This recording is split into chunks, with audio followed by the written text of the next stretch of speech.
years of work experience, and he has worked both in India and abroad, both as a human resource practitioner and also as a consultant.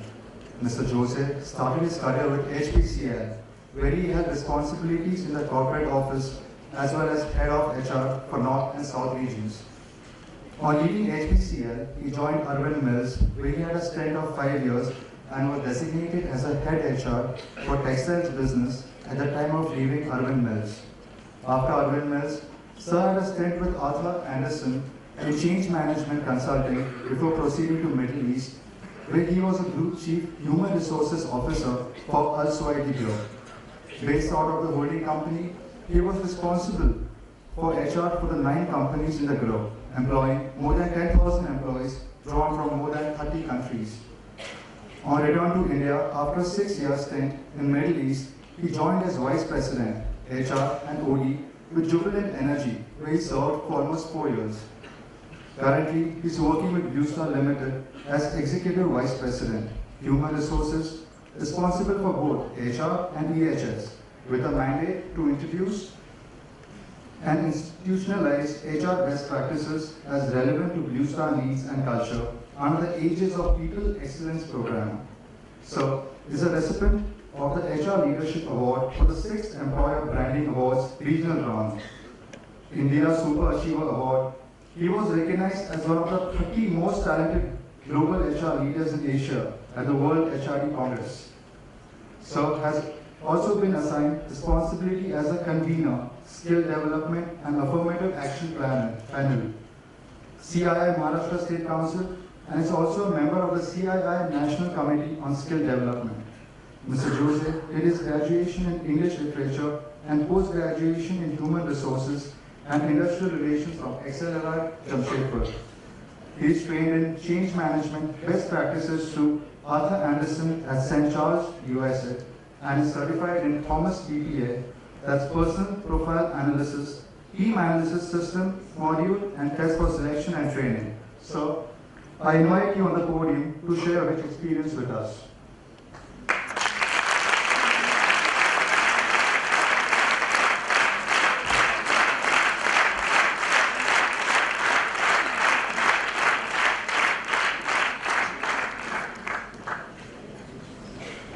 Thank you. Thanks for the wonderful invitation, and thanks for all the introduction that was made. You know, while I was in Excel, one of the things that Father Miguel, I know many of you might not know of him, but he's the one who taught us basic managerial skills. This way back. I don't want to tell you how many years back, because then you'll guess my age. So I suffice to say that it was many years back. And one of the things that he had taught us was, when you are introducing a guest, you know, stick to the facts and don't make him look around and think, who the hell are they introducing? Are they introducing me, myself, or is it somebody else? So thanks for the introduction, and really happy to be here. I'm sure that after hard days, lecture, classes, case studies and so on, you are here. So let's loosen up a little bit before I launch myself into today's session. So, all game to do one little bit of an exercise with me? Yes, sir. Great. Now that's the spirit I like. Okay, so I'll just seek your indulgence for all of you to stand up for a second.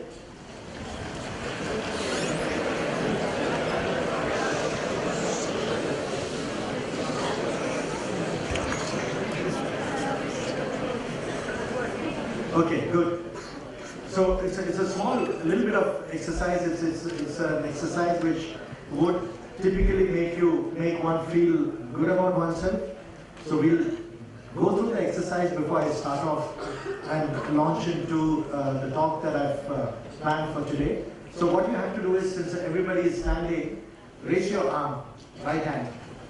Yeah? Turn your palm behind.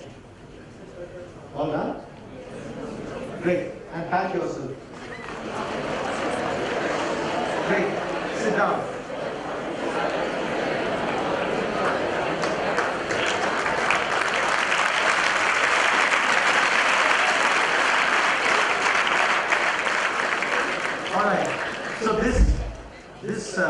self-pat or self-congratulations is to celebrate the fact that all of you are seated in this great institution, a part of the future of this country. You've rightfully earned a place to be sitting in this auditorium, having gone through the selection process, etc. So that self-pat was a self-congratulation for having made it into this institution. So I just, before coming, when I spoke to my son, fortunately I have two youngsters, Gen Y, at home. My son, who is doing his second year MBA like you guys, is into marketing. He's studying at IMT Nagpur. And I got a daughter at home who is doing a second year degree in Xavier's. So when I checked with him, I said, I'm going to come and address the students, the youngsters, you know, your sort of peers. What is it that the students of today, especially the management, the Premier Management Institute, would be looking forward to? And the feedback that he gave is that the students on the threshold of passing out from the institute into the corporate world, the big bad corporate world as he put it, they would be looking at what are the key success factors, or what is it that I as an individual need to do to make a mark for myself in the big bad corporate world. Really bad, the big corporate world. And that's what, in essence, I'm trying to capture in the slides that I'll be presenting today, as well as the talk that I'll be giving today, is to compress the almost 30 years of experience that I have, distill it into 1 hour, and communicate my key learnings and what I've seen and observed as to what makes somebody successful in the corporate world is what I plan to communicate to you today. So let me start by saying that, you know, very many of us make the big mistake of having gotten ourselves into an institute like the institute that we are today. We think that we have earned it all, and that's the biggest mistake that we can make. Getting an admission into Balaji is just one of the first steps in our endeavor to, the first step or the basic step in our road to success. Obviously, admission into an institution like this is a great milestone, but very many of us make the mistake of thinking that it's an end in itself. And that's the biggest mistake that anybody can make in his or her life. Like I said, let me repeat it again. A big milestone, all right, of getting into an institution as good and as great as this. But the biggest mistake that one can make is to think that that's it. We have achieved our end, that this is an end in itself, which it is not. This is the first step, and what you do going forward is what is going to determine how successful you are in terms of the mark that you would make in a corporate. I can see some smiles, I think, as the camera is panning across, many of you are seeing your own faces. So, great. So, with that, let me start. I'll try and keep this short. Like I said, in 1 hour, distills learning from 30 years of corporate life.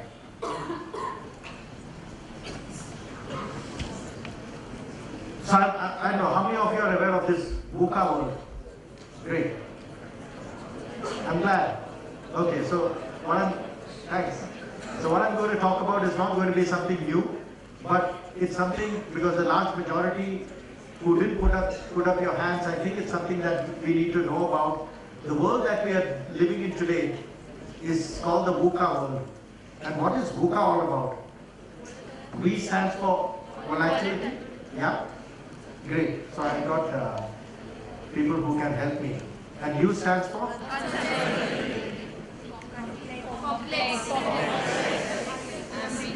Ambiguous. So that's the world that we are living in today. It's amazing. The corporate that I entered 25 odd years back, and the corporate that I'm in today, the kind of change that has happened, it's mind-blowing. For example, when I entered Hindustan Petroleum 25 years back, one of the first things that you would notice in the office, in office of that time, was the kind of, we had something called typewriter. I don't know how many of you are aware of it. You know, that's an instrument which is dead and gone. So typewriter is what? On which you type out letters and so on. And there was a skill that was required at that point in time for secretaries and so on.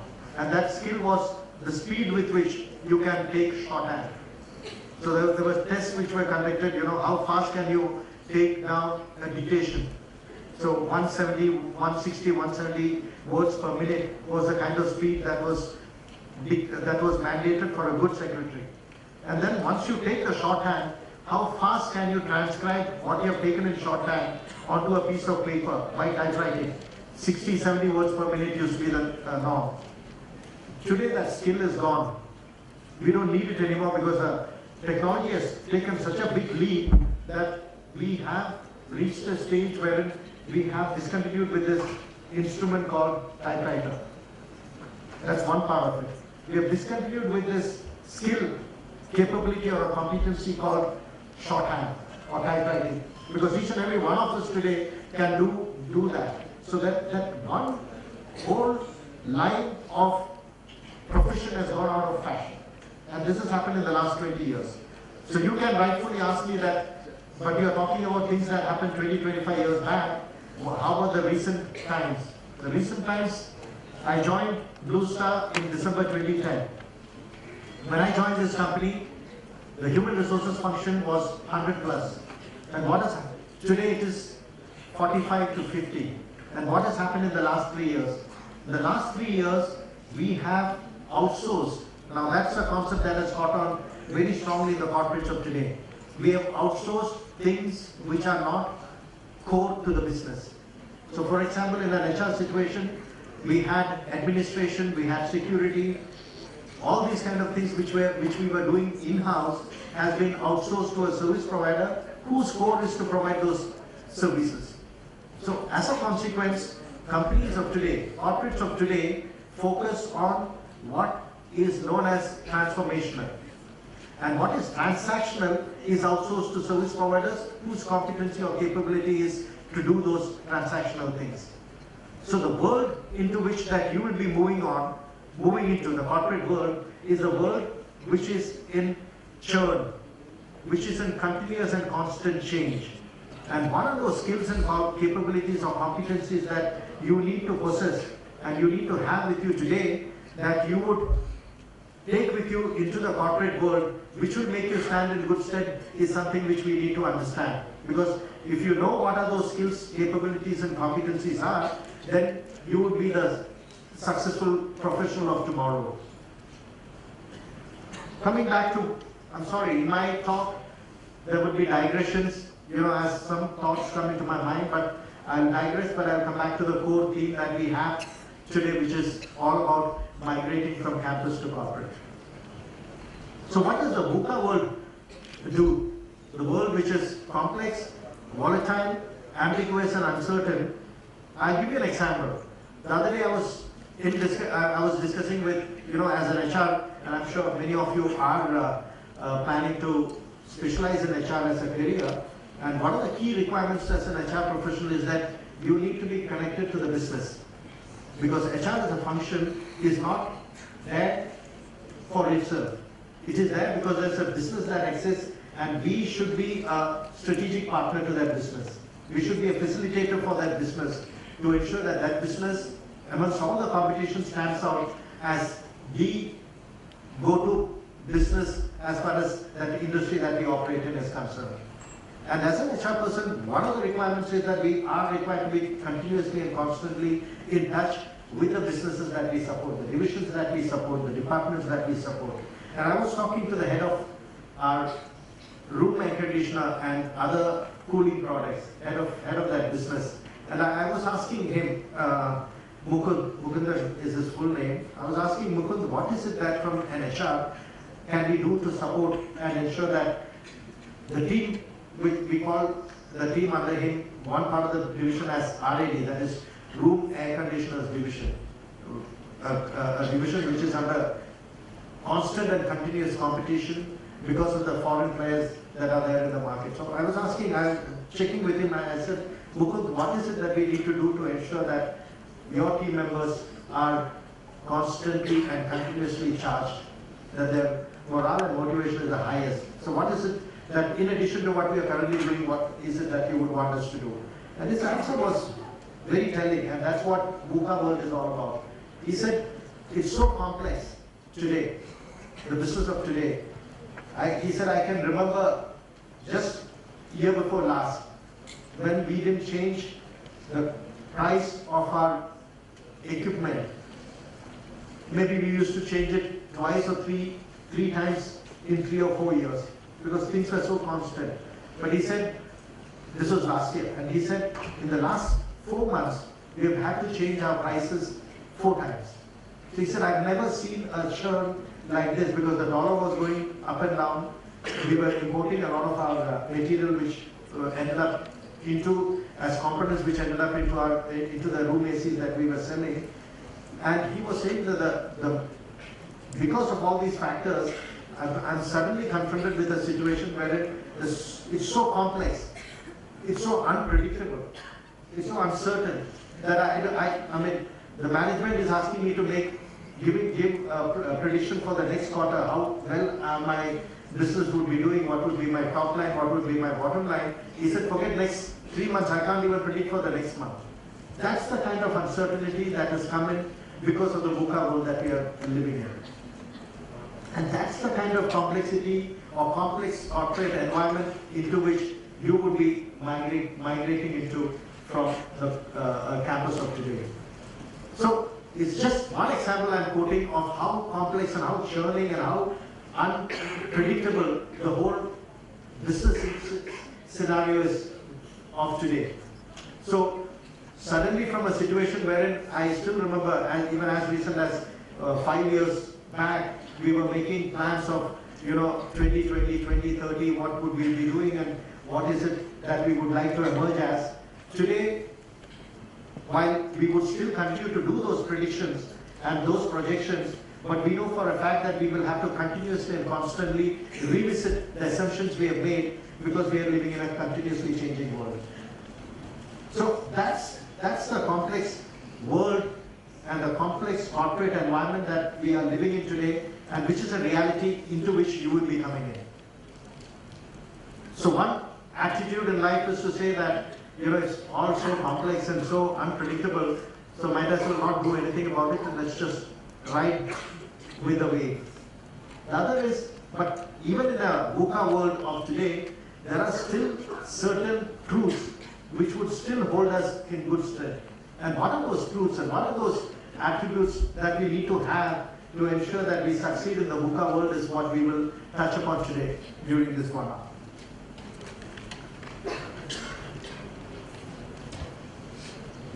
I mentioned it's a very fashionable statement to make that change is the only constant, but as the 2 examples I gave of a particular skill going out of fashion, a skill or a capability or a competency called shorthand and typewriting going out of fashion, to the world that we are living in, what we see, I'll give you a very, not a corporate example, but an example from real life. Like I said, my daughter, again of your age. So, Sundays, I like watching old movies. And on a particular Sunday, I was watching an old Hollywood black and white movie. And my daughter woke up, she came in and suddenly she asked me, Papa, what's wrong with the TV? So I was shocked. I said, no, nothing is wrong because the movie is playing. So she said, Papa, can't you see there's no color? So then I suddenly realized that she's born into a world wherein there was no black and white TV. Whereas I got born into a world where there was no TV. Then came the Asian Games when black and white TV came. Then came programs which was for 1-2 hours every day, to Sundays half day, to a situation as of today wherein you have a plethora of channels to choose from. and it's all in color. And she's born into a world which is the world of today. And for her, it was a shock that in earlier times, movies were made in black and white. So then I sort of gave her a lesson in terms of, even before that, there were movies which had no voice. You know, it was all without a voice. So that's the world into which you people have gone into. But baby boomers like me, we've seen the change. And the change has been pretty rapid, pretty constant, and pretty consistent. And what is happening is that the change which used to take maybe 4 or 5 years in an earlier time, now it's happening in a very compressed time frame. It's happening very fast and in a very breakneck speed that if we are not able to keep up with, we would be left behind. Look at the instrument that all of us now carry in our pockets, which is nothing but our smartphone. There is such a convergence of everything coming in and residing in this instrument, including the camera. And it's a very connected world that we have gone into. So that's the kind of phenomenal change that is happening. So while it's still very fashionable to say that change is the only constant, but it's a fact of life. Look at what is happening across the world. If there is something happening in the Middle East, immediately there is a spike in petrol prices in India. And if there is a spike in the petrol prices in India, immediately it has an impact on the food prices in India. So it's no more are we insulated from events that are happening across the world. Anything that happens in any part of the world, look at the new scare that is happening just yesterday and day before of this Ebola, the scare that is happening in Africa, which is now spreading to Middle East, of a virus for which there is no cure. People are dying across Africa. That disease is now spreading even to the Middle East.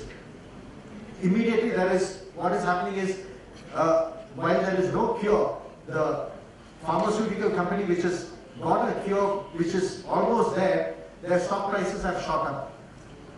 They've suddenly found themselves to be in possession of a blockbuster drug, which no other company has.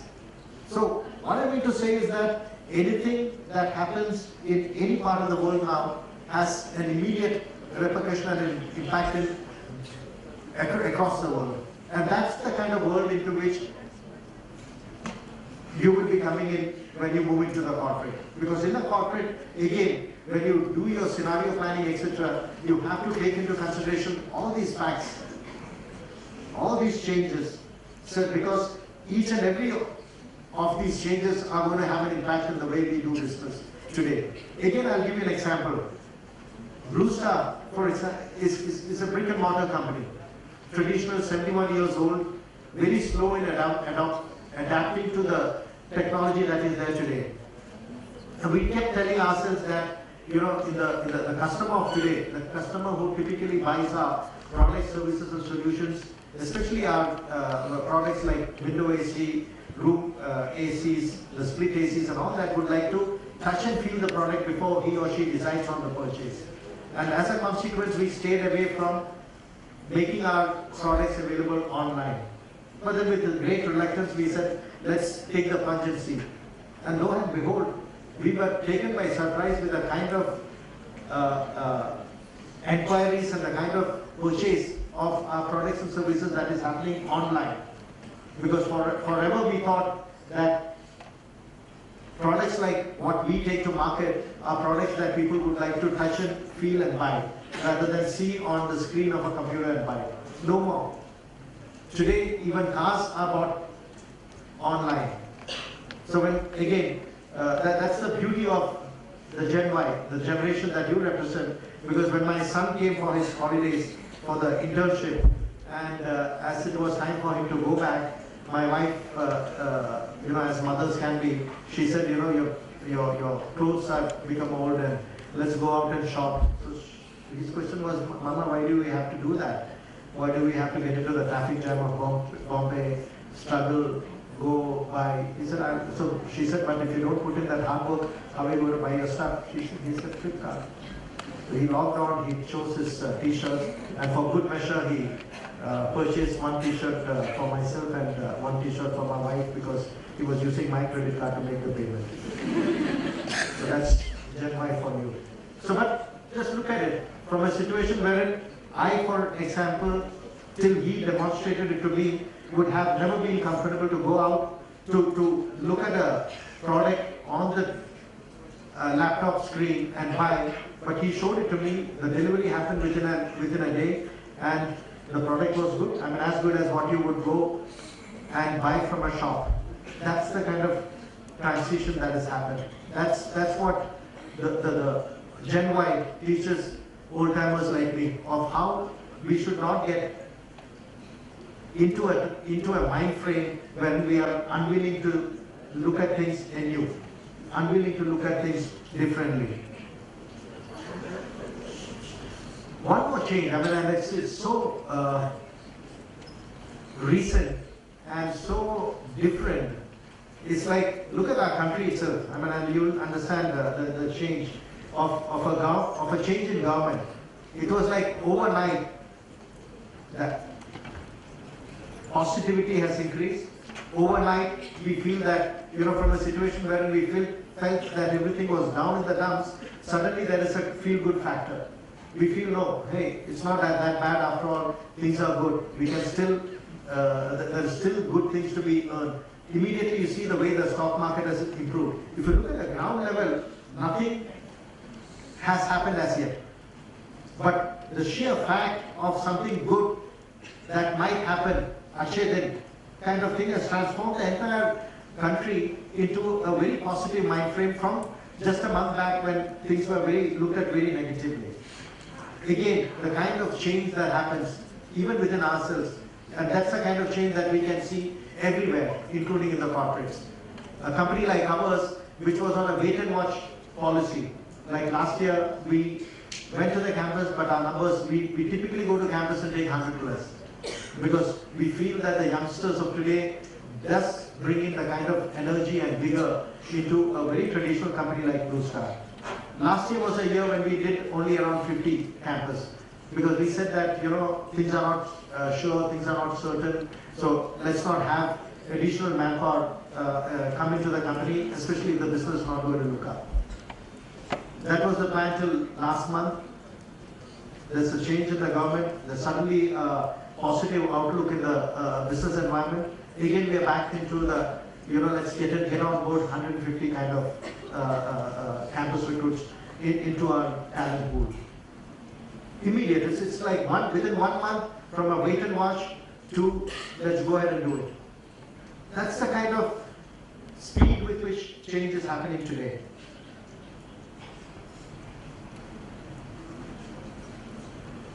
So as you move into the corporate of today, what is it that the corporates are expecting from you? Corporates are definitely expecting that you would be coming into the corporate and do something which will be transformative. Transactional, there are very many people to do it. There are people within the company as well as service providers outside of the company who would carry on with the transactional. But what is it that we would expect from a campus recruit, especially from a top-notch institute like this, is that the person would be able to come and do things in a completely transformative manner. It's not the tried and tested that we would be expecting. We would be expecting something completely different, which would make an immediate impact in the businesses that we are in. Keep that in mind as I move forward, because it will all connect up. And how do you do transformative things? And this is where I've seen very many youngsters make a mistake, and that's why I would like to pause here and talk about this. Do things which you are passionate about. It's a very simple statement to make, but there's a lot of depth behind it. Because I've seen very many youngsters, and even as of today, we tend to make decisions on the basis of what a best friend, we are in this institute. Naturally, I feel inclined that I'm a HR person because I relate to people, I empathize with people, but my best friend is doing finance, so let me do finance because there's a peer pressure.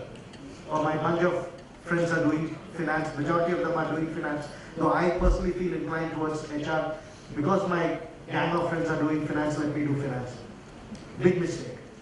Because you're getting into something which you are not inclined or naturally capable and competent to do.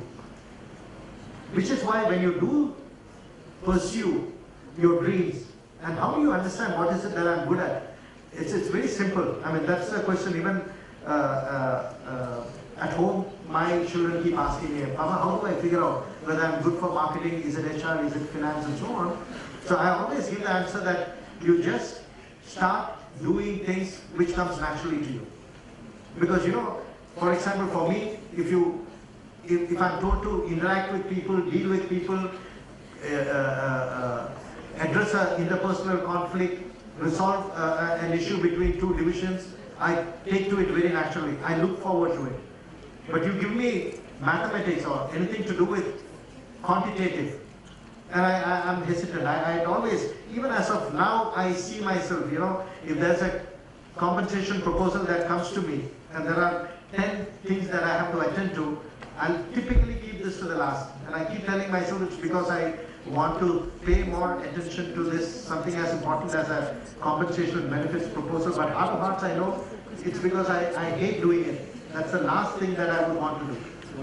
But anything, there's an interpersonal issue that happens or a conflict between two business or two divisions that needs to be resolved, I'll jump in and get it done. Because that's something which comes naturally to me, of resolving issues, resolving problems, and getting two divisions or two people to come together and work together.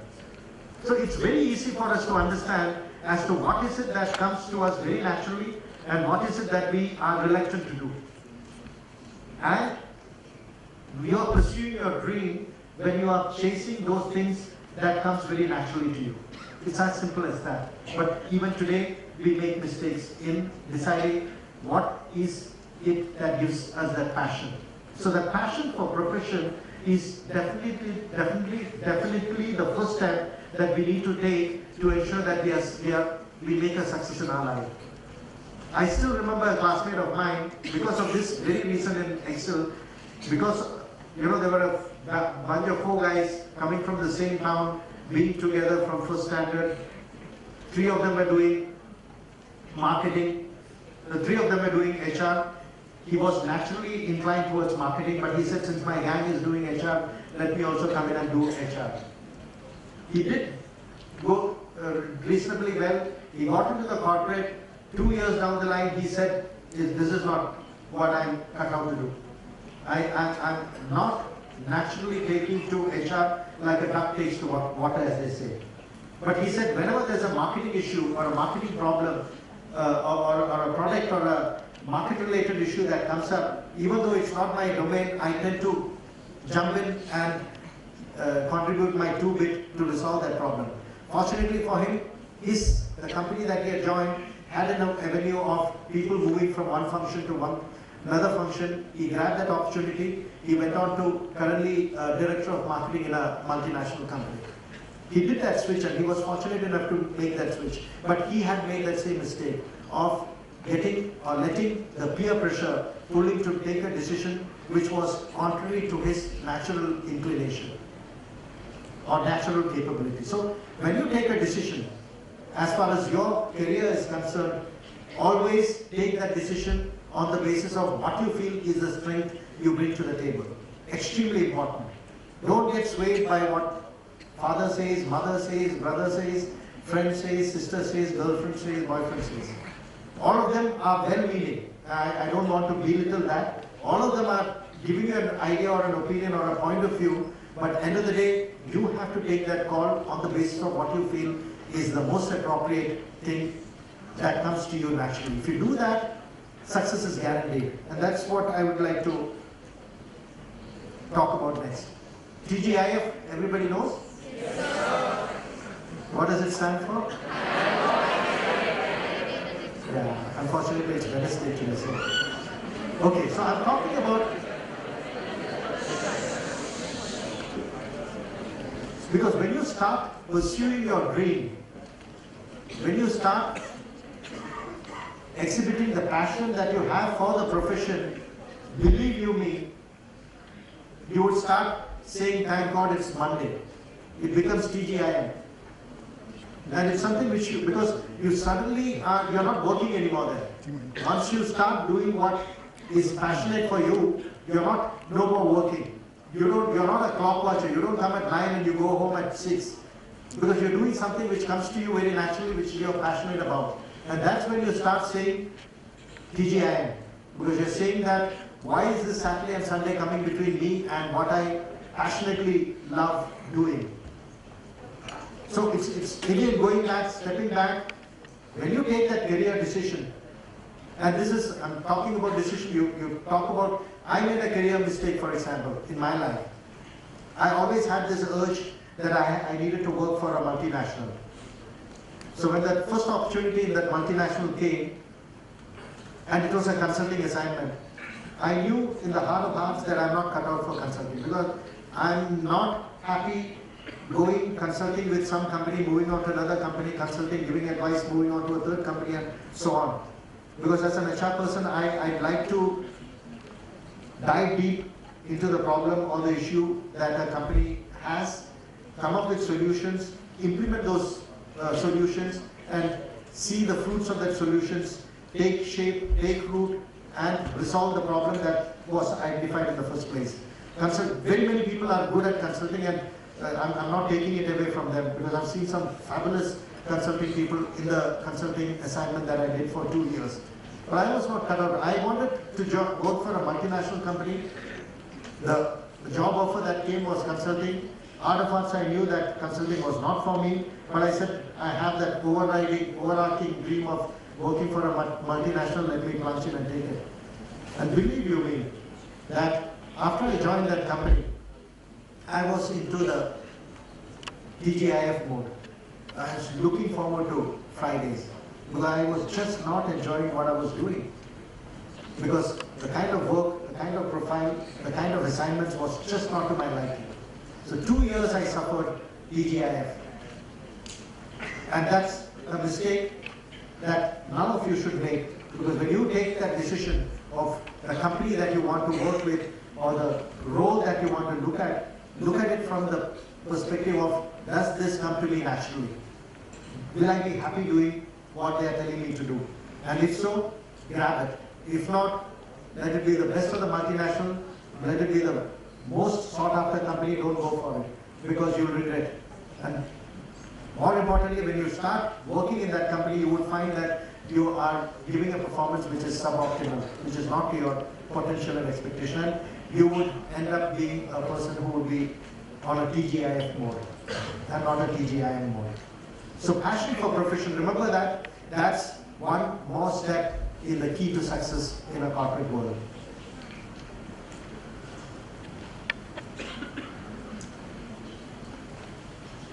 We spoke about this, so I don't want to touch upon further on this, except for the fact that it's the last point, which is, it's important that what you're doing, you're passionate about, especially in the VUCA world. So as it is, it's uncertain. As it is, it's volatile. And in all that, if you're doing something which you're not happy doing, all the more it will get on to you. Whereas if you're doing something which you're passionate about, then in spite of the VUCA world, you would say that, let me crack it. There's a challenge in this. How do I come up with something innovative that in spite of the dollar spiking up and down, I can still take my product to market with a variation in price which is much lesser than competition? What are those factors that I can do and ensure that I can still beat the competition in the marketplace in spite of the VUCA world that I'm living in?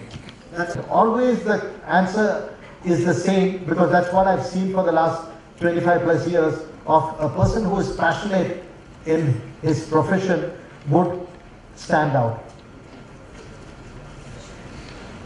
So what I've done is, this is like the 10 commandments, so to say, but not as bad, but these are 10 success mantras that I've seen that holds good. You know, in a corporate, for example, I'm sure many of you would have had a prior work experience in a company like Blue Star and very many other forward-looking companies. You know, when you do the performance appraisal, at the end of the year, if you have 100 people, we typically look at a bell curve. You know, the employees are sort of first ranked, or there's a relative ranking done of 1 to 100. And we would have the 5% of the total population as exceptional. So out of 100, you would have 5 employees who are exceptional performers. And then you would have the next bunch, which is the overachievers, which would be typically around 17.5%. And you would have the achievers, which is like the solid citizens of any corporate, any company, which is around 55%. And of course, the other side of the media, you have 70.5 and 5. So, who are those people who typically get identified as the top 5% of the company? Those super achievers or those exceptional performers. And over the last 25 years, I've seen typically they are characterized by 10 key success factors, and those are the 10 key success factors or success mantras I've captured over here. Some of it would sound to be very innocuous, very simple, but extremely difficult in practice. But if you were to practice these 10 success mantras, you would find that naturally and surely you would migrate into that 5 percentile of people who are evaluated and who are identified as exceptional performers. So let me make an attempt at capturing this. You know, I spoke about it, it might sound a little contradictory because I spoke about change, I spoke about VUCA world and change being only constant and so on. But one of the key attributes, and this is something which, you know, especially in an Indian culture and in Indian context, which our parents, our grandparents have told our parents and they have told us, and we in turn would definitely be passing on to our children, is the concept of hard work. It's, in spite of the VUCA world, in spite of the changing world, etc., it's still extremely relevant. I'm just adding smart work to it because the technology has enabled a lot of things that we would otherwise manually do, and the generation of today, I see them coping with and leveraging technology in a much faster manner than my generation does. So hard work and smart work is something which will make you stand out. Even for my own department, last week when we were doing the ranking of the 50 odd people in the HR team, you know, you have to come up with the number 1 to number 50, and the people who got into that 5 percentile top performers, obviously there will be a tie between very many performers. And how do you typically break the tie? One of the key attributes that we always look at is that is this guy or this employee a clock watcher? Does he or she put in more than what is required of him or her? Is he a hard worker? Is he a smart worker? And typically when you have scores, which is like 3 or 4 of them are at a score of 95 or 100, you break the tie by using attributes like this. So even in the world of today, the hard work and the smart work is still much desired in the corporate world today.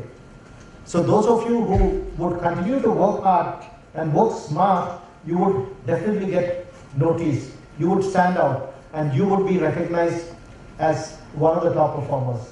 That HR employees across the country are clued into what is it that we are doing and why are we doing that.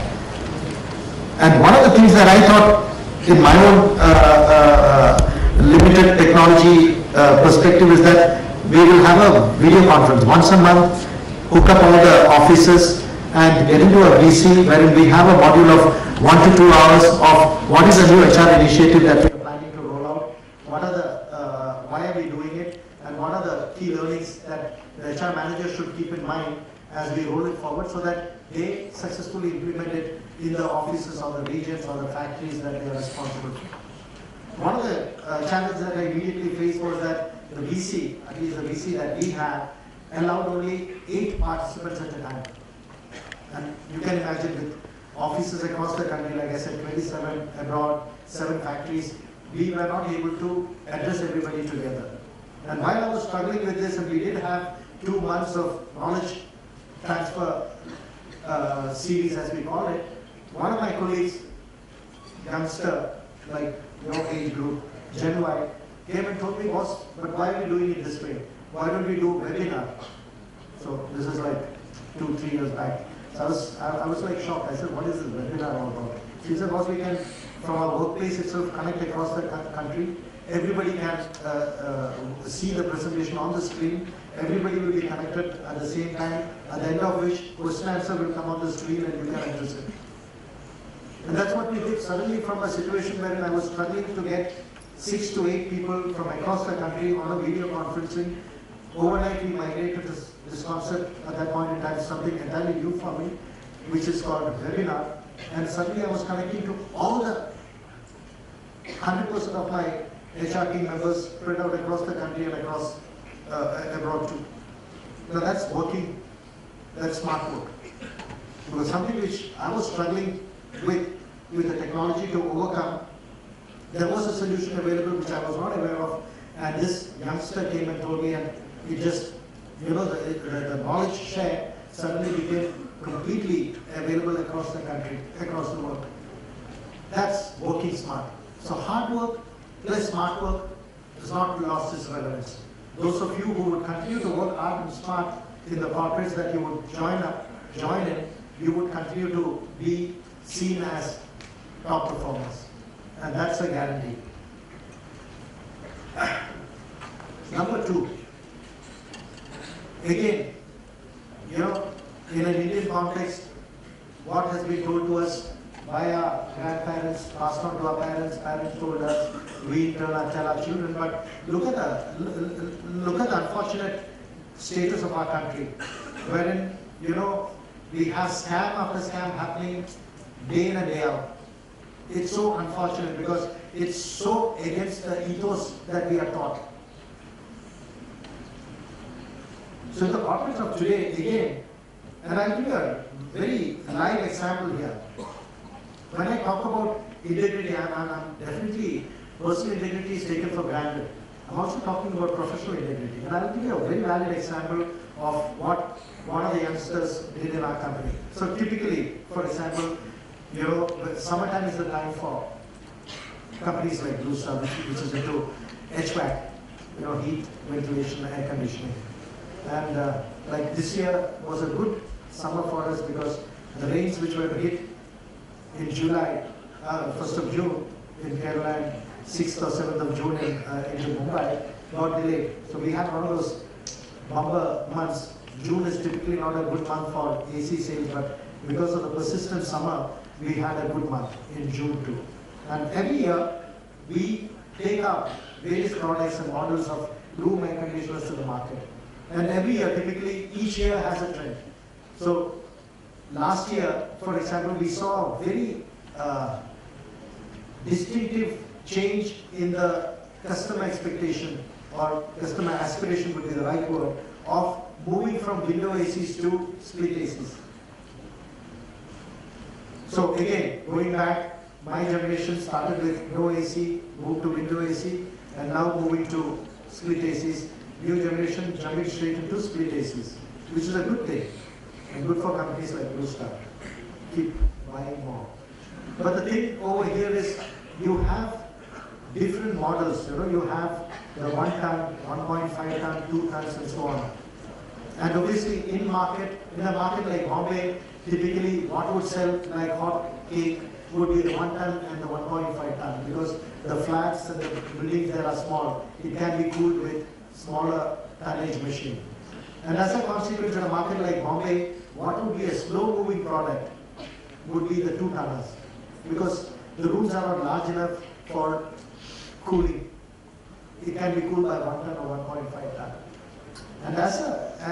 And since this is an aspirational product which is now being looked after and sought after by people, many of them don't know the technicality of what sort of tonnage of AC should I buy for my house, and so they typically come and ask the so-called experts in the company as to what is it that I should buy to cool my bedroom or living room and so on. And which is why a company like Blue Star stands out, because even when somebody, a client or a customer, a prospective client or a prospective customer comes and asks us, what is the tonnage that we should buy, our people go examine the size of the room and recommend accordingly. So I had, for this HR heads get together, when I was doing the introduction, one of the HR heads of a large corporate grabbed my hand, shook my hand and said, you know, I'm forever Blue Star customer henceforth. I asked him what happened. So he said, I had this requirement of an AC at home. I asked 2 of your competitors. They came and recommended 2 ton. I asked your engineer to come and recommend. Obviously, you know, it's a typical attitude of you would want to test out various brands before you choose a particular brand for your requirement. And you obviously look at the features, the price, the energy efficiency, and so on. So he said, surprisingly, your engineer came and quoted 1.5 ton. And he said, as a lay person, I was confused, because 2 of your competition is saying 2 tons, and your engineer is saying 1.5 ton. So actually, you know, you have the technology to figure out what sort of tonnage is required to cool a room. So he went to a third party who had nothing to, who was not into selling a cooling product, and he asked them to come and verify as to what exactly should be the tonnage of cooling that he should have in his bedroom, because he said, I'm getting contrary inputs. 2 of the companies are saying, multinational companies that too, that I should have a 2 ton AC, whereas one of the Blue Star is saying 1.5 ton. They came, they checked, and they said, Blue Star is right, you should go for 1.5 ton. And it would have been very easy for our officer to also recommend 2 ton, because that's a slow moving split AC in the season. That's being professionally ethical. The guy would have recognized, because he doesn't know the technology. But you, in your heart, knows what you're doing is wrong. And that's the kind of professional, ethical attitude that I'm speaking about. And when you start doing that, you start getting recognized. This man forever holds our engineer in high esteem. He says, I'm going to blindly trust whatever he says as far as any of my cooling requirement is concerned. And the spin-off of that is that when they're moving into the new building that they're constructing in BKC, by default, the central air conditioning for his new office, he's looking at only Blue Star. So that's the kind of difference that when you're ethical and you do business with integrity, that happens. You start coming out from the mass, you start standing out as a true performer. A capable person, ethical person, who's a person who's good to do business with. Keep that in mind as you move into corporate. In fact, one of the things, you know, in the VUCA world, why is it that Indian managers are succeeding? Because we live, the VUCA that we are facing today is of a very high order, but even otherwise, we have lived in a scenario or in an environment which has always been volatile, always been not predictable. Which is why if you see most of the corporates, I'm talking about multinational corporates, now suddenly have found a solution in appointing an Indian CEO. Because naturally, instinctively, we bring in the attributes to succeed in a VUCA world. And one of the key attributes, of course, is the ethical way of doing business. This was one point which, even while I was in the Middle East, if there was one thing, like I said, like I was, during the introduction, the company that I worked in the Middle East, company wherein we had people from 32 countries working. It's a huge melting pot, around 10,000 people, employees working in that company. If there was one attribute that Indians were, and so everybody, I mean, Europe, US, Japan, Korea, Pakistan, Bangladesh, you know, from across the world, the Arab world, and so on. One attribute that made Indians stand out in abroad, in the company, was the first 2 factors that I spoke about. They always considered Indians as hardworking, because you'll typically find, even in the company where I work, Indians would be the first to come, Indians would typically be the last to lead. Indians had a natural affinity towards technology, and Indians were always seemed to be doing things above board. When an Indian was caught in an unethical way of doing something, it used to make news because that was an aberration.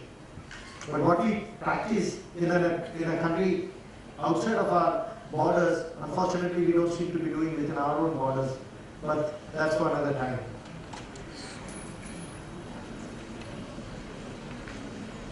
This again is something which in our culture we preach, but sometimes it's found that we don't practice. And let me put this in context.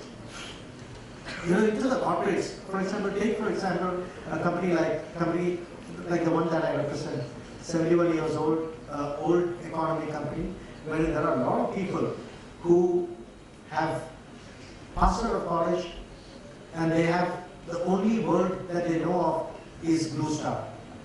One of the first things that I got when I joined the company and I was going through my induction program and I was surprised about was that we have the in-house magazine which recognizes people for their longevity or long-term service starting from 10 years onwards.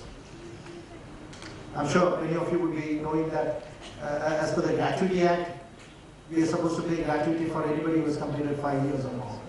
So typically in many companies, the first milestone year when you are recognized for your long-term performance, longevity in the company is when you complete 5 years.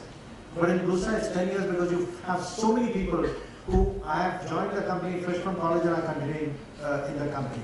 And I was taken aback again, a culture shock for me because I was coming into Blue Star from oil and gas sector, wherein the churn is so much that we started rewarding people for longevity from 3 years onwards. You can imagine, we were celebrating for somebody who completes 3 years in the oil and gas sector that I was coming in from to a Blue Star kind of company wherein we are celebrating only from 10 years onwards. And you would find that these old timers, maybe people who have learned the rope the hard way, they're not maybe qualified with an engineering degree, but they have worked 25, 30 years and they know the nuts and bolts of the business. And when we join the company and we are assigned to the team where they work, and that's an attitude that we bring, many people wrongly bring, of coming in with a chip on the shoulder. And then we say that, you know, there's an old timer, he's just done his graduation or he's just done his engineering, and that took some 30 years back. I'm an engineer MBA fresh from college. I know much more than this guy. And then you start interacting with the colleagues in the department in a formal manner that is not dignified. The moment that you start, that unfortunately happens with a lot of youngsters, and the moment you start doing that, you suddenly get yourself isolated. You know, these old timers, they carry something called the tacit knowledge, which is there in their heads. It's not as against explicit knowledge. Explicit knowledge is something which is captured on a book or in a document, which you can refer to and learn. Whereas tacit knowledge is something which people carry in their heads. And these are people whose tacit knowledge, the tacit library has been built up over 20, 30 years. The knowledge that they have, if you treat them with dignity and they share with you, you don't have to work for 25 years to gain that knowledge. In 1 or 2 years, you'll be able to gain that. And you'll suddenly find that you are seen to be a breakthrough performer because of the fact that you've been able to imbibe the knowledge that these people have tacitly carrying in their head, which they are opening up and revealing to you. Whereas if you don't treat them with the dignity that they deserve, then they knock you out of that tacit knowledge, and then you yourself will have to slog for that 20, 25 years to gain that knowledge that otherwise they're only too willing to share with you. So treating your colleagues, your peers, your boss, your subordinates with dignity, which is an aspect of our culture, is extremely important to be a successful professional in today's world. Mantra number 3. Again, humility. And this, again, unfortunately, you find happening almost, I see it happening almost every month, every alternate month by default. Because, you know, there's a tough assignment to be done. It's assigned to a team. The team tracks it. And suddenly they feel that, the team feels that they got gift to mankind. And the moment you take on that attitude that I'm God's gift to mankind, your head becomes big. You walk as if everybody else besides you is, you're walking 10 feet in the air. You look down on people. You don't exhibit the humility that is expected of a professional. Then you find that that's the first step in you going down and slipping down from the 5 percentile to 70.5 to 55 and further down. Being humble is still something which is much sought after in the corporates of today. Because humility as a value, unfortunately, is not exhibited by very many people in the corporates of today. Mantra number 4.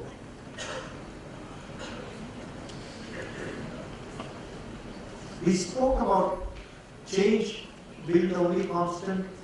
We spoke about the VUCA world.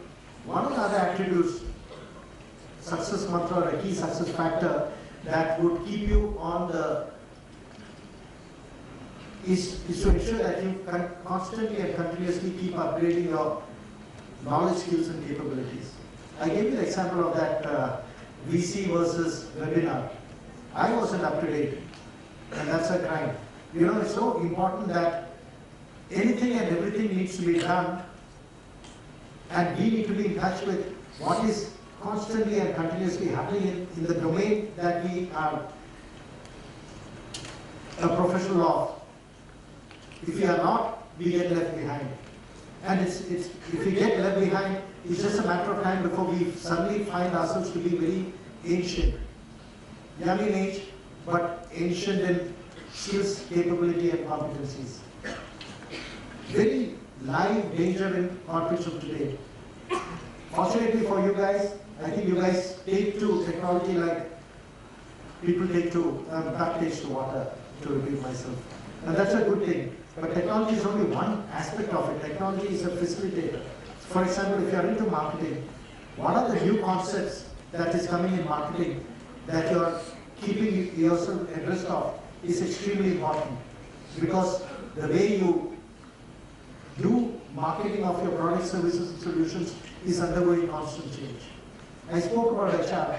The way you do HR is undergoing constant change. Like I said, 100 manpower when I joined 3 years back to 50 manpower. Things which are non-core to the HR function being outsourced. Retaining only what is transformational in nature. And even there, we're looking at people who are able to, who would be able to relate to people, people who are able to do competencies assessment and things like that.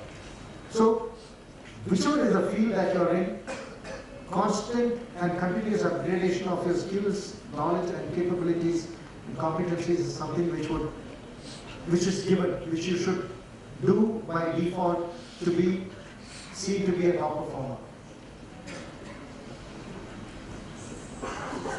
Keep it short and simple. Yep. Louder. Keep it short and simple. Yeah. Keep it short and simple. Keep it simple, stupid. You know, all that kind of stuff. Here again, it's a relevant. It's of relevance to again Gen Y, because you know, and I don't blame you at all. You come to the camp you migrate from campus to corporate, full of energy, full of enthusiasm, full of knowledge, full of concepts. You have learned a lot of theory, and typically what happens is when you come into a corporate, you're bubbling with energy, you're bubbling with enthusiasm, and that's the good thing about youngsters. And I've seen many of the youngsters get lost in the theory. So the corporate has a live problem. For example, for an HR professional, there are 2 heads of departments who are not getting along together, which is impacting the business, which is impacting the company. What is it that we can do to ensure that, and typically what happens in a corporate, and those of you with live work experience would know, if two heads of department cannot get along together, it's but natural for that to translate into the people reporting into them not getting along, and suddenly you would find that there's a huge divide between two departments or functions. The two functions are fighting against each other purely because of the fact that the heads of functions are not able to get along with each other. Into a scenario like this is a young professional brought in. So the boss would typically ask, this issue is happening, it's getting out of hand, it's impacting the business. What solution would you give? What do you suggest? So it's very easy for us to get lost in the theory that we have learned. So we can start about teaming, how we can bring team building, we can get them together, and in a team building typically it goes through 4 phases and all that. So suddenly you would find, and that's what I found in a meeting that I attended last month, suddenly you would find that the business people who are sitting there looking for a solution from you, they lose interest because they have a live problem and you are talking about some theory which they can't relate to. So what you have to always keep in mind is the KISS principle. You know the concept. How that concept can get implemented practically in a real life situation is what you have to communicate in a forum like that. So that the people who are sitting and looking at you for a solution doesn't suddenly get lost into some theoretical concept which they can't make head or tails of. But they suddenly find in you that you're coming up with a logical, step-by-step solution to address that problem. So keep the theory in mind and come up with solutions which are practical in nature. Like in this case, you say that, boss, you should have a talk to with both of them one-on-one, get them together, send them for a training, or send them for an outdoor duty together, or give them a project which without each other they can't succeed on. Give a live solution project or live issue that the company is facing today, ask them, define the problem to them and tell them that both of you come work together and come back with a solution which we would want to implement and institutionalize in the company. Come up with solutions which are doable, practical, and not very something which you come up with which is very complex and which is so theoretical that the person who has called you for your advice would, one, throw it out of the window, and second, he or she won't call you again. Because the perception gains ground in the minds of that person that if you call so-and-so, he or she will come up with a lot of theoretical gas which has no relevance to the solution that we are looking for. KISS principle, keep in mind. Mantra number 6.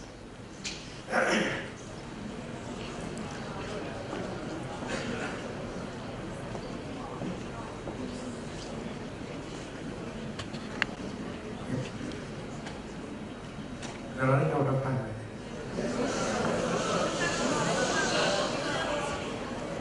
Okay, so I spoke about a job that I took, which was a long choice, which was wherein I was not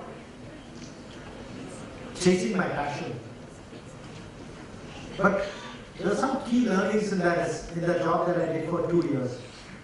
So when you want to work in consulting, one of the key concepts that they teach you, and especially when you work in one of the big 4 or big 5, like I worked in Arthur Andersen, which is where I'm eternally thankful to the company because of the conceptual grounding that I got. See, as consultants, you're not an expert in everything, but you get consulting assignments from different industries, different companies, different sectors, and so on. So, for example, one of the consulting assignments Arthur Andersen we got was from DC Designs. You aware of DC Designs? Yeah. So, I mean, for the life of me, I know nothing about automotive engineering, neither do I have any knowledge about design. But the way you approach a client and ask those questions, which is where it's so important to ask those why, where, what, when, how. Through questions, you can understand the business or the issue end to end. The art of questioning is an art which is slowly losing its significance in the world of today, in the corporate of today. Stick to this. You know, for example, last week I had a management trainee who has joined us last year. So she's going to complete 1 year end of this month. She had come up with a concept of nutrition analysis. And one of the first questions when she started the presentation that I asked was, what is the objective of this presentation? And she was stuck. She had instinctively come up with an approach to nutrition analysis, which was conceptually good, sound, but she got so carried away with the work that she was doing. The first step that we have to do is to ask the question, why are we doing what we're doing? Or what is the objective of this assignment that I'm doing? When we miss that, is that we find that we would get into a lot of activity, but suddenly we can get stumped because somebody can ask you that very fundamental question which we ourselves should have asked in the first place before we started off. So the art of questioning, because through the art of questioning you can dig deep, find out issues, come up with solutions which, even though you might have no knowledge about that particular business or industry, you would surprisingly come up with solutions because you've been able to ask the questions and slice and dice that business so that suddenly clarity emerges. So people who are able to ask these questions, and one of the things that I've noticed again of youngsters is the fear of asking questions. So like the other day, last week, my daughter came back from college and she said, you know, the professor was talking about this concept in psychology. She's wanting to major in psychology. And he used some abbreviation and she was frantically searching for that abbreviation on Google. So I asked her, why didn't you ask the professor in class? So she said, no, but nobody asked, and if I asked, I would look stupid. Natural. But I'm saying, ask those questions even if you fear in your heart that you might look stupid, because it's worth it, because the revelation that comes out of asking those questions could be quite life-changing. That's one thing I've learned of my managing director, my boss to whom I reported today. Even today, for a person who is a managing director of a 3,000 crore company, in a presentation, if somebody says something which he doesn't understand, he says, hey, hold on, I didn't understand what you're saying. Can you please explain it? Humility and also the art of asking questions. He's not taking an attitude of Mr. Know-all. Whereas he's being very humble and he's saying, I may be the managing director, but this concept you spoke about, I didn't understand, please explain. And he would be asking that of a fresh management graduate who's making that presentation. Don't forget this, the art of asking questions.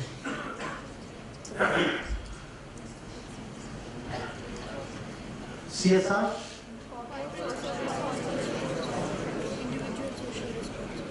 ISR? Individual social responsibility. Great. So I don't have to explain this yet. Again, because of the new Company Act and so on, and I'm sure you're learning that, there's corporate social responsibility mandated onto the corporates of today. But you should understand that people sitting in this auditorium are the lucky ones, because there are many of our brothers and sisters who are not as lucky to be sitting in an auditorium like this, getting knowledge as you would get in this institute, pass out and get a job in the corporate as you would be lucky to get. Many of our sisters and brothers who are finding it, and that's one of the things before coming here, the CII meeting that I attended was about skill development. How do we ensure that the large population, the demographic dividend that we have, how do we actualize it? How do we ensure that each and every student who passes out of a ITI or a 10th or a 12th is skilled so that he or she becomes employable? Do your little bit. And the kind of happiness that you get from inside is unbelievable. Believe me, one of the things that we did last year, for example, and this was an individual contribution from employees and we did it, is there's a NGO called Chirag. Those who are from Bombay would know. One of the things that they do is to provide solar lamps in villages which are not electrified till now. Can you imagine? So many years after independence, we're talking about the world of today, we still have villages which are outside of Bombay, the maximum city. We have a factory in a place called Wada, which is in the Thane district. That factory is situated in a cluster of villages where the electricity is not yet reached. So what Chirag does is they give solar lamps into these villages, to these houses, so that the houses are lit in the night, and as a consequence they have light when it's dark. And here again, I mean, a little bit of digression, but see the kind of status that people living in the outskirts of Bombay are facing. I'm quoting Bombay specifically because that's the commercial capital of the country. Providing the solar lamps, they suddenly realize is not enough, because unfortunately the Indian homes, 80% of the Indian homes comes with no attached toilet. So for the nature's call, unfortunately people have to go out into the forest. And that, because of the sheer nature of what one would want to do, people do it in the dark, early morning or late night. And as you do it, is when the wild animals attack, and you've heard of many press reports and TV reports of how children or old people are grabbed by leopards and so on. So what has been done now by Chirag, wherein we contributed, is that each of the houses are now given 2 solar lamps. One is fixed in the house, which lights up at the night, and second is a portable one which they carry with them when they go out into the forest for nature's call. The contribution we made individually, our people were a part of the team that went and fixed those solar lamps, assembled those solar lamps, fixed those solar lamps in the houses, and when they came back, and I couldn't go for that, one of the most impactful feedback that I got from many of the youngsters of your vintage was the fact that they were allowed to go and do this. They were allowed to participate in this endeavor of lighting up homes where electricity has not reached even as of today. The kind of inner joy that you get in helping out is unbelievable. And which is where I'm talking about the ISR part, individual social responsibility. When you start contributing to the society, you feel good, and when you feel good, you start contributing better in your work, you become a better human being. All that has a ripple effect, and that's what we should capture. Something which Gen Y doesn't do, and I'm propagating that you do, is start saving from day one. It sounds very silly, but it's something which is very important, because one, if you start saving from day one, your career moves when you make later on. You don't make, because you have multiple opportunities of a job change. Many times I've found many people make a choice purely on the basis of financials. This company gives me a better CTC, so let me grab it. And people discount the role, responsibility, and so on, and within a short period of 1 year, you find that the person is again on the lookout for a job. You're taking those decisions purely because you haven't saved, and you're reaching a stage in life where you suddenly want to start making money, and you start taking decisions which are not decisions based on what role you want or where you would fit in, but purely for the sake of money. You would avoid all that and taking those suboptimal decisions if you were to start saving from day one. I am a late starter into this. In fact, 10 years back, when I started the saving, my CA, and I'm sure many of you who would be doing finance here would be able to map it. He actually showed me on an Excel sheet, if I had started saving 1,000 rupees from 1985, when I started working, 1,000 rupees or 500 rupees per month, vis-a-vis what I started late, the difference is amazing. The 500 rupees, if I had started from 1985, would have given me a corpus of more than 3-4 crores, whereas since I started late, for me to reach that target, I suddenly have to put in more than 70,000-75,000 every month. That's the kind of difference that one makes. And that's not the only thing. As I mentioned earlier, when you are confronted with a financial situation like that, you start taking suboptimal decisions in your career. You start taking decisions for money and not for role, responsibility, and what gives you happiness.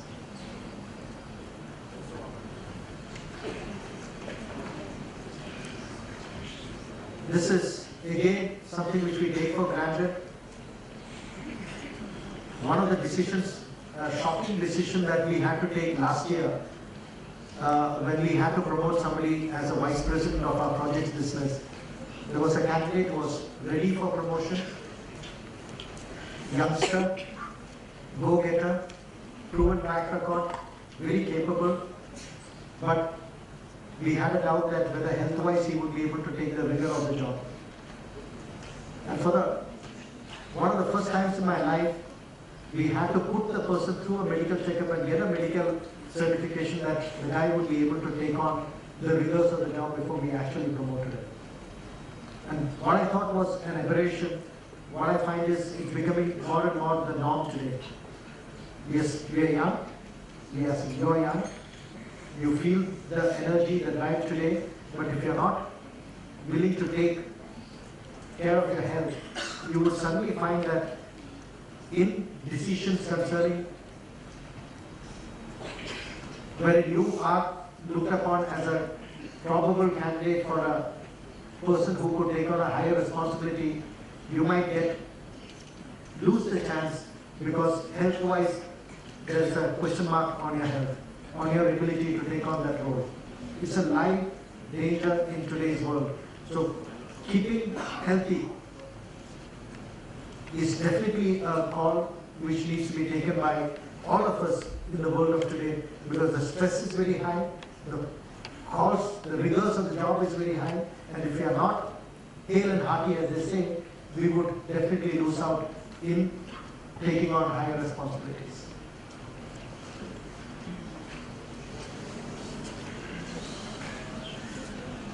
I'll just quickly skip this. I'll just touch upon the middle one of having a role model and being a role model is extremely important, because, you know, in life, having a role model is as good. One of the questions, and I can do that quickly over here, just for a second. Imagine the person who inspires you most. Imagine that person. You can do it separately also. And imagine the attributes of that person that makes him inspiring for you. What is it that he or she does, continues to do, that makes him or her a very inspiring personality that I would like to emulate? Jot down those attributes and then turn the mirror onto yourself. So you know the person, you know the attributes that the person exemplifies, because of which you would want to, because of which that person is your role model. Ask that question, how many of those attributes do I possess myself? And that's a hard question that each and every one of us should answer.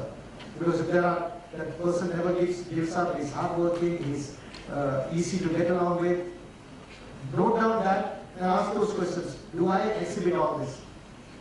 While I have a role model, do others look up to me as a role model? Do I inspire enough that my team looks up to me as a role model? Extremely important as you move into the corporate. This we spoke about. I'll just conclude with this. You know, one of the questions, again, youngsters like you would ask as you get into a corporate is the question that I'm a cog in the wheel. I'm but one of the 3,000 employees that you have. So whatever that I do or don't do, it doesn't make an impact on the company. This is the biggest mistake that any one of us can make. And I always quote the example of this summer trainee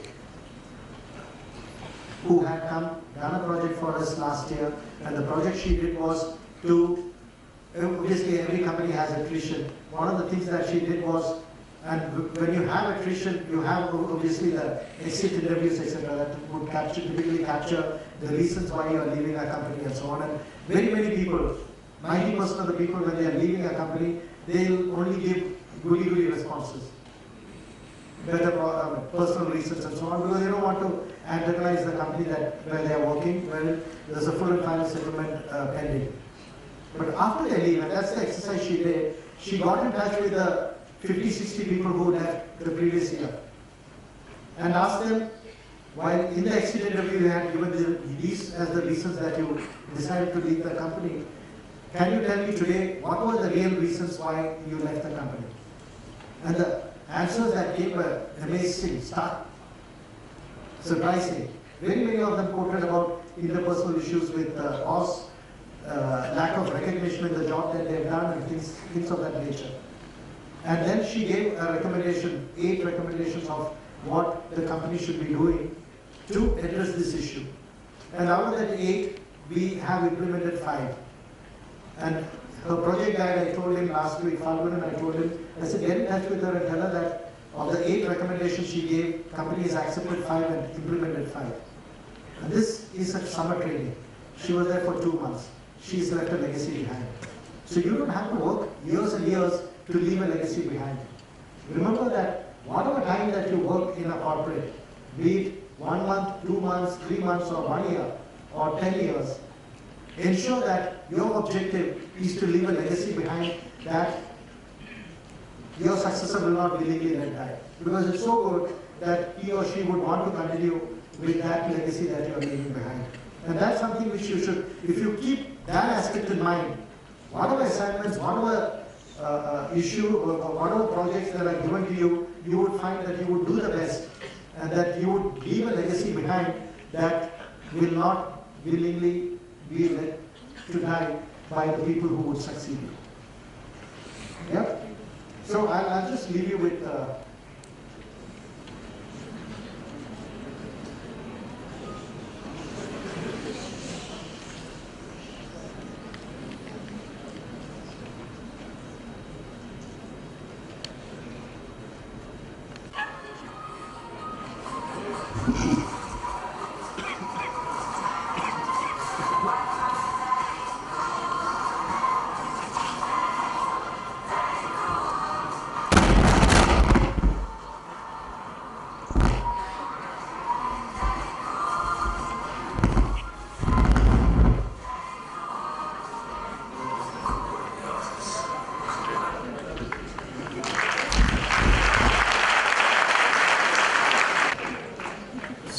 it's always inspiring to interact with youngsters like you. Janma is always an inspiration. I think I've kept you on for 2 hours, but as you move on into the corporate, I hope that some of those concepts and distilled knowledge that I've been able to pass on to you would be of help as you move on from campus to corporate. Wish you the very best. Reach for the stars. All the way.